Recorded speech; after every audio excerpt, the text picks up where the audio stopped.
آج ہم بات کریں گے اس پہلے خلیفہ کی جس کی وفا اور قربانی کی مثال قیامت تک نہیں ملتی۔ حضرت ابوبکر صدیق رضی اللہ تعالیٰ عنہ کا اصل نام عبداللہ تھا، مگر آپ ابوبکر اور صدیق کے لقب سے مشہور ہوئے۔ آپ نبی کریم صلی اللہ علیہ وآلہ وسلم کے بچپن کے دوست تھے۔ جب اللہ پاک نے نبی کو نبوت عطا کی تو مردوں میں سب سے پہلے تصدیق کرنے والے حضرت ابوبکر صدیق رضی اللہ تعالیٰ عنہ ہی تھے۔ آپ نے ایک لمحے کے لیے بھی کوئی شک نہیں کیا، اسی لیے آپ کو صدیق یعنی سب سے اچھا کہا جاتا ہے۔ آپ مکہ کے عزت دار تاجر تھے، مگر اسلام لانے کے بعد آپ نے اپنی تمام دولت کمزوروں اور غلاموں کو آزاد کروانے میں خرچ کر دی۔ حضرت بلال رضی اللہ تعالیٰ عنہ کو ان کے ظالم مالک سے چھڑا کر آزاد کرنے والے بھی حضرت ابوبکر صدیق رضی اللہ تعالیٰ عنہ ہی تھے۔ آپ نے سکھایا کہ ایمان صرف زبان سے نہیں۔ دوستو، ہجرت مدینہ کا وہ منظر یاد کریں جب دشمن نبی کریم صلی اللہ علیہ وآلہ وسلم کی جان کے دشمن ہو گئے تھے۔ اس سخت وقت میں یار غار بن کر حضرت ابوبکر رضی اللہ تعالیٰ عنہ ساتھ تھے۔ غار سور میں جب دشمن بالکل قریب پہنچ گئے تو حضرت ابوبکر پریشان ہوئے، اپنی جان کے لیے نہیں بلکہ نبی کریم صلی اللہ علیہ وآلہ وسلم کی سلامتی کے لیے۔ تب اللہ نے فرمایا، غم نہ کر، بے شک اللہ ہمارے ساتھ ہے۔ انہوں نے اپنی قمیص پھاڑ کر سوراخوں کو بند کیا تاکہ کوئی زہریلا جانور نبی کریم صلی اللہ علیہ وآلہ وسلم کو نقصان نہ پہنچائے۔ جب ایک سوراخ بچ گیا تو آپ نے اپنا پیر رکھ دیا، وہیں سانپ نے ڈس لیا۔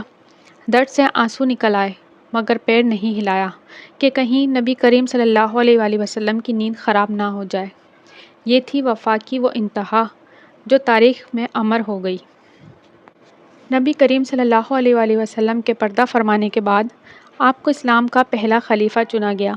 آپ کا دور خلافت صرف 2 سال اور کچھ مہینے رہا، مگر اس مختصر وقت میں آپ نے وہ کام کیے جو صدیوں پر بھاری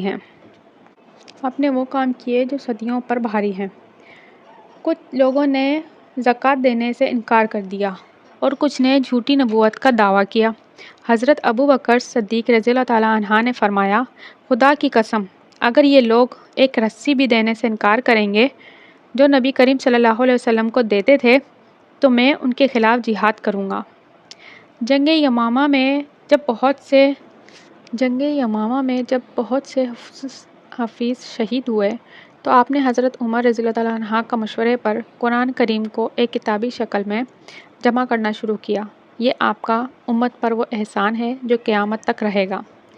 اتنی بڑی سلطنت کے مالک ہونے کے باوجود آپ کی سادگی کا یہ حال تھا کہ خلافت سے پہلے دوسروں کی بکریاں دھوا کرتے تھے، اور خلیفہ بننے کے بعد بھی وہی سادگی برقرار رہی۔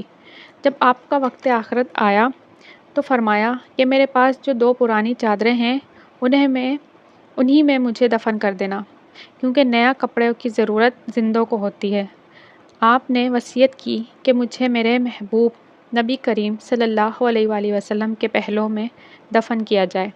آج بھی آپ اپنے آقا صلی اللہ علیہ وآلہ وسلم کے ساتھ آرام فرما رہے ہیں۔ حضرت ابوبکر صدیق رضی اللہ تعالیٰ عنہ کی زندگی ہمیں سکھاتی ہے کہ ایمان کا مطلب ہے اپنے آپ کو مکمل طور پر اللہ اور اس کے رسول کے حوالے کر دینا۔ اللہ ہمیں صدیق اکبر رضی اللہ تعالیٰ عنہ کی محبت اور ان کے نقش قدم پر چلنے کی توفیق عطا فرمائے، آمین۔ دوستو، اگر آپ چاہتے ہیں کہ میں اس سیریز کو جاری رکھوں اور حضرت عمر رضی اللہ تعالیٰ عنہ کی زندگی پر اگلی ویڈیو بناؤں تو کمنٹ میں نیکسٹ پارٹ ضرور لکھیے گا۔ اس ویڈیو کے لیے لائک اور شیئر کریں تاکہ یہ سنہری تاریخ ہر گھر تک پہنچ سکے۔ جزاک اللہ خیرہ۔ پھر ملتے ہیں ایک نئی ویڈیو کے ساتھ، جب تک کے لیے اللہ